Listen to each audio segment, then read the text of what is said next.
How do you make decisions when you disagree? We're going to answer that question on this episode of Common Goal. I've been dreaming about the good life. Now I live the good life, living for the good times, yeah. I've been dreaming about the good life, but now I live that good life, and this is what it look like. Yeah, can we talk for a second about something? Yeah. I think I might have found out that you are a serial killer or a Really? or it's like something like you're serial killer. I think she's a serial killer. You think I'm a serial killer? What track record do I have for that? Who puts the paper towel rolls upside down? Okay, I know what you're talking about. I think you mean to call me a psychopath, though. Whatever. I don't think I'm a serial killer. I think you're a serial killer. I was having a psychopathic moment because I was extremely busy, and I put them on backward because we have the worst paper towel holder in the history That is no of excuse. the universe. I didn't have time to fix it. I just didn't. It sounds like a really poor excuse for putting them up. Like paper towel and toilet paper needs to always go over. Do you know, I just learned this in like the last 5 years of my life. I have since Serial corrected killer. it when I learned, but it really is pretty new territory for me. I didn't know there were rules. I'm considering, do I sleep with one eye open? You should probably do that anyway. All right, welcome back to Common Goal. This is the show for partners in life and business. I'm Vincenzo. I'm Amy. And we are the Landinos. Today's show, we are answering a question from Justina. What's the question again? Justina asked, how do you make decisions when you disagree as a couple in business? Clearly, we disagree on the paper towel rule. We do. Diana asked a similar question too. She said, who's responsible for decisions and how do you work with different opinions? I do think that this is insanely prevalent for us because we're both entrepreneurs. We came together entrepreneurially. We started a business together. We both had existing businesses when we started. So it is very important to discuss this because we have strong opinions because we have our own journeys that have come together over time. Yeah. Well, I think we disagree. We probably disagree on like 90% of the time. Yeah, pretty much. I think it's less about disagreeing, more about how you react to the disagreement. That's what I've learned, and I'm still learning. I'm not good at it. Yeah, no, you're not good at it. To be fair, I don't like when someone disagrees with me. But I will say that I think. Are you laughing back there, Blake? I will say this. Blake feels the vibe. It is 100% how you react to a disagreement, and what the biggest takeaway. We'll get deeper into it. Yeah. But my biggest takeaway before I forget this is that if you are open-minded enough to work through a disagreement and try to understand why the other person has that opinion, it'll help you better understand that it's not like a personal disagreement. It's not like attack. I always keep that in mind. It's not a personal attack. I agree with that, and I think we should take it a step She further. agrees. No, I do agree with that because it goes even before that. It's going into every situation assuming that someone's going to disagree with you. And when you have like a healthy mindset around that not everyone's going to agree with you and you have to be prepared for that and not get defensive, that's so challenging. I would never sit here and say that I'm not defensive when I'm trying to make good on why I've made a decision or what was that face? You're pretty defensive. I can be pretty defensive. I can because I feel like, you sit there and you add up all the things in your box, like the experience and just the track record. And you go like, no, I feel like I know what I'm talking about here. It doesn't always mean I'm right, but there are certain situations where we might disagree and it's not necessarily the other person's decision to make either way. So, but that value in the conversation and understanding where the other person stands is still very important. Yeah. Especially when no matter the structure of the businesses and the different roles that we have, which I think is a big part of disagreeing and trying to understand where it makes sense to push back harder versus not, is understanding those roles. But at the end of the day, and I'm just going to point this out because I don't know that we've done a great job of pointing this out so far. Every time we disagree, I get to a point where I'm like, oh my gosh, what are we even talking gosh, about she's anymore. right. Oh my gosh, she's right. Because usually what we're happens. trying to get to the same common goal at the end of every discussion Rim that shot. we have. Rim shot. Yeah. No. Sound effects. No, Okay. no one wants to add a rim shot in there. Thanks. But that ends up being the issue is we're always trying to get to the same goal, and yet we just have a differing opinion of how to get there. And the sooner you figure out that, the sooner you can get yourself out of a stupid argument that's just going to an unnecessary place. Yeah, there's times where I'll give up on disagreements because I'll realize that it's not really my place to disagree. There's times where it's just, why am I disagreeing with something? There are times I ask myself, why do I even bother disagreeing when it's like, this is not for me to, it's for, it's something you're doing or something that you are attempting or a task that you are, trying to go into. Like, what am I disagreeing with? The way you approach it, but that's your approach. Or how you talk to someone, which I do a lot, right? Because I've got a lot of opinions on, I've got an opinion for everything. And listen, everyone's got their opinion, so you really can't always go in on it. But especially us, where after that disagreement is over, I still have to live with you, right? Right. So business related arguments or disagreements will spill over at times. Yeah. And the key is not to allow them to spill over so far that we resent each other personally. And that, I think that goes with whether you're in business with a friend, whether you're in business with, your romantic partner, your wife, your significant other, your husband, whatever it is. It doesn't matter. If you allow things to happen personally or let them carry over personally, that's the worst part. And I think we do a pretty good job. There's times where but I also understand right from the get-go that, okay, I married this woman because she's very passionate about her work. She's passionate about the things she does in her life. So there's certain things that I don't even bother touching, right? Because it's like, this is why I married you. So I can't change that. I don't want to change that. But that'll sometimes lead to disagreement or go down a disagreement path when, I'll come in and I'll say something to you, but I'm like, man, you've been doing this for 12 years, 15 years. Oh, that happens to me all the time. Who am I to say something now, 15 years later?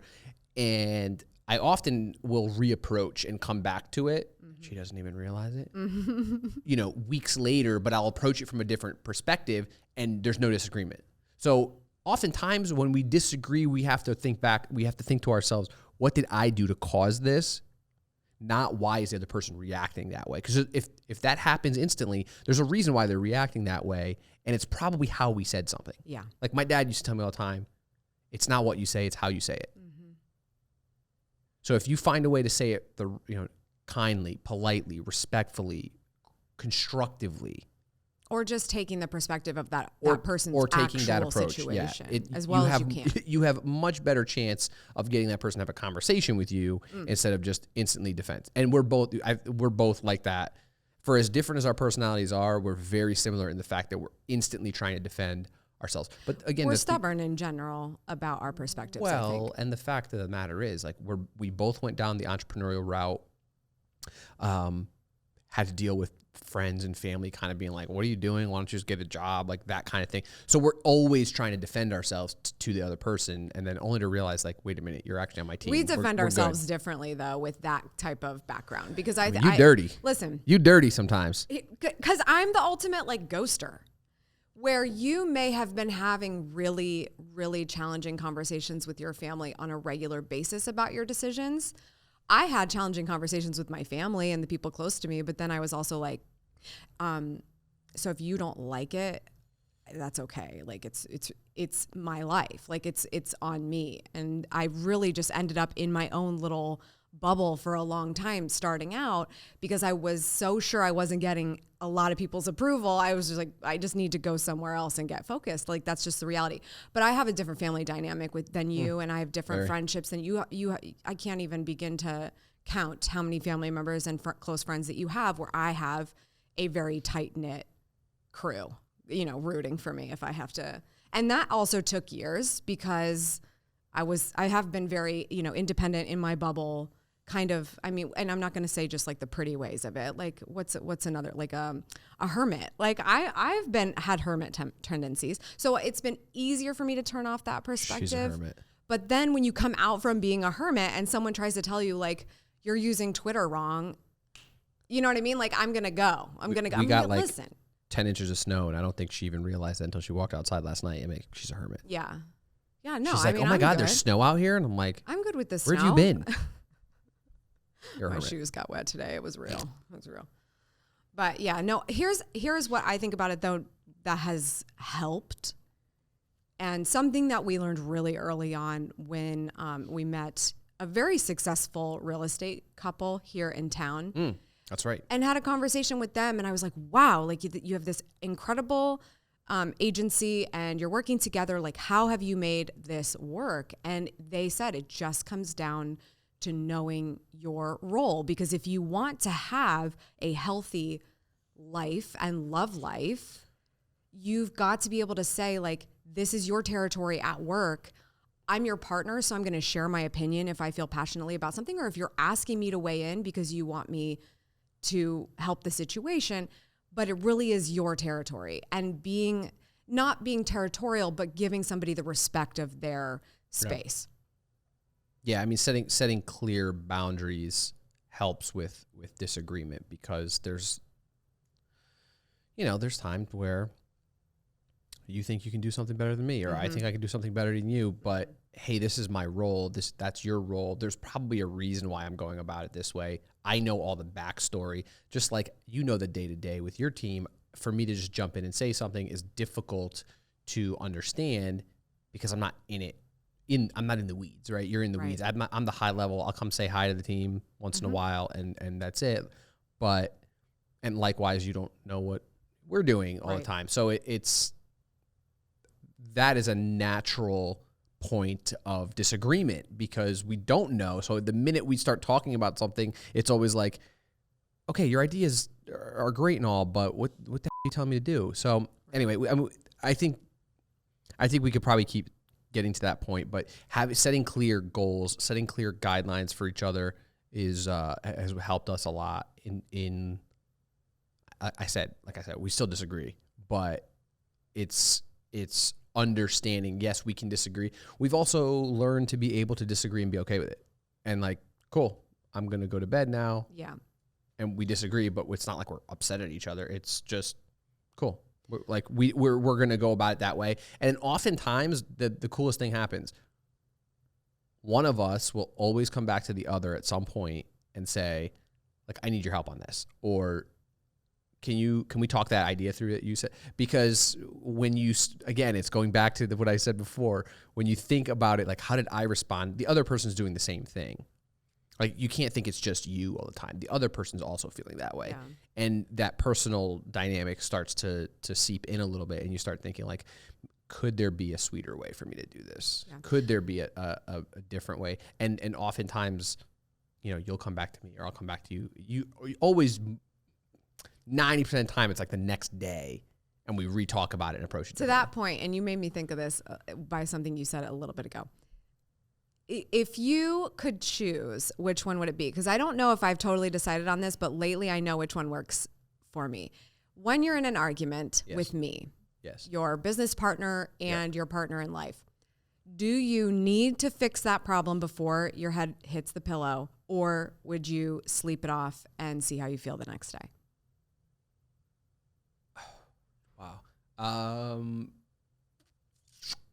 Ooh, that's a good question. I will say that personally, for me, you would rather sleep it off. I need to sleep it off because usually like I said, we're trying to work toward a common goal. We just do things differently. The next day, I'm going to feel worlds different, have much more perspective that we're not beating this thing to death.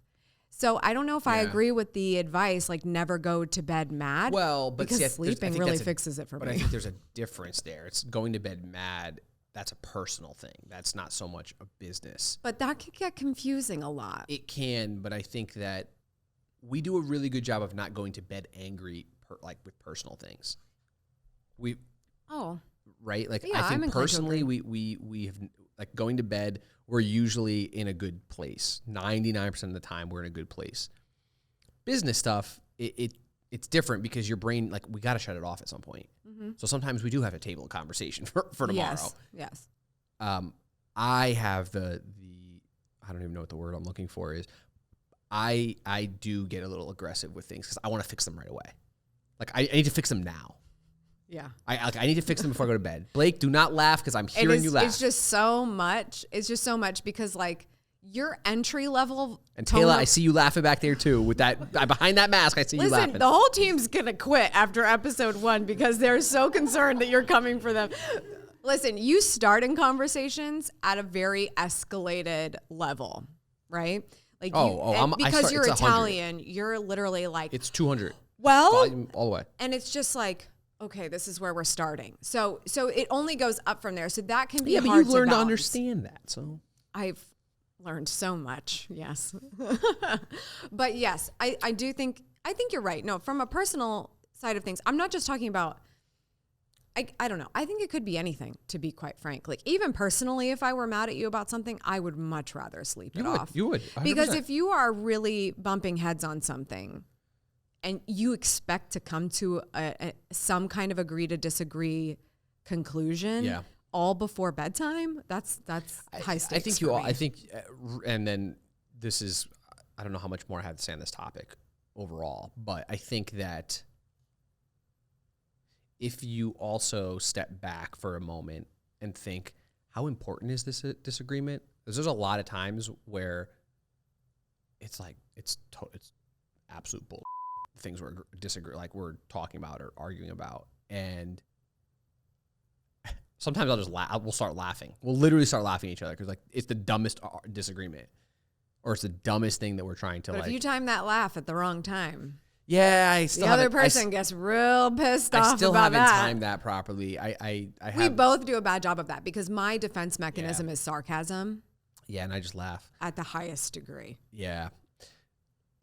I would just say that you really dig in deep to why you're just like, what is the disagreement? Is this important? Like, is this life or death? I mean, if it's life or death or like the business is going to go under tomorrow morning if we don't make this decision right this second. By the way, these things never Which these happen. things do not happen. They don't. Right. They don't. It's not brain surgery here. Then usually they can wait. And I still struggle with that personally, but I know what can work and we work on it. We work on it every day. Sometimes it works, sometimes it doesn't. Sometimes the way we grew up or the way typical way we do things gets in the way, but really just understanding if it's worth it. There's so many other things in life that are worth it, and some peddly disagreements are just you'll sit back like weeks later and be like, what the was that for? I mean, I talked to Blake a lot about some of the things that business wise that we disagree on. He's like, why do you bother? And I'm like, I don't know. I don't actually know. It's like a pride thing. To remember an argument to save my life. I couldn't remember. I can't. I couldn't remember what we argued about the last time we argued. Because it just happens. But I'll say how I am very stubborn. Because if you were to ask not at all. That was sarcasm. Oh, I was going to say. That was sarcasm. Because if you had to ask the question, who's more likely to apologize first? Me. It's always you. Always. So that's why I say, I need to sleep it off. If it's first thing in the morning and Vin's still asleep, sometimes I go in and I wake him up and I'm like, yeah, I messed up yesterday. I'm sorry. Yeah, those are the best. That's when I'm the most likely to apologize. Those are good mornings. But they come with perks. If it's in the middle of the day and I'm still on tilt like this, you are wrong, I am right, because I just can't see the big perspective. I mean, my usually you're like, very good at apologizing. I'm sorry, first. But then you're like, but here's why I did it. Sometimes you sneak in a little No, I try not to do that because I do realize that takes away from the apology. Because the first thing you say is, I'm sorry, you're very good at apologizing. And I say what? What are you sorry for? What are you sorry for? Because I want to know. And I'm like, really? You know exactly what I'm sorry for. Yeah. I just want to know. No, you just want me to say it out loud because you want the power. I do. No, I don't want power. Yes, you do. I don't want power. I want progress. There's a difference. Just whatever. Just saying. We disagree on this one. Clearly we disagree on what that's about. But again, is it worth it? I don't care. Like, fine. That's what you want to believe. Cool. I really do believe that though. Because I want to hear, because I know I would never sit here and try to say that I'm going to change you. And also, we're probably disagreeing on something that doesn't necessarily require you to change if I'm that bothered by it. It's usually something that's in my court alone. Listen, in the great words, or in the words of the great philosopher Rocky Balboa, if I can change and you can change, we all can change. And I don't think you and I can change. No, I was going to say, when are you going to start? Never.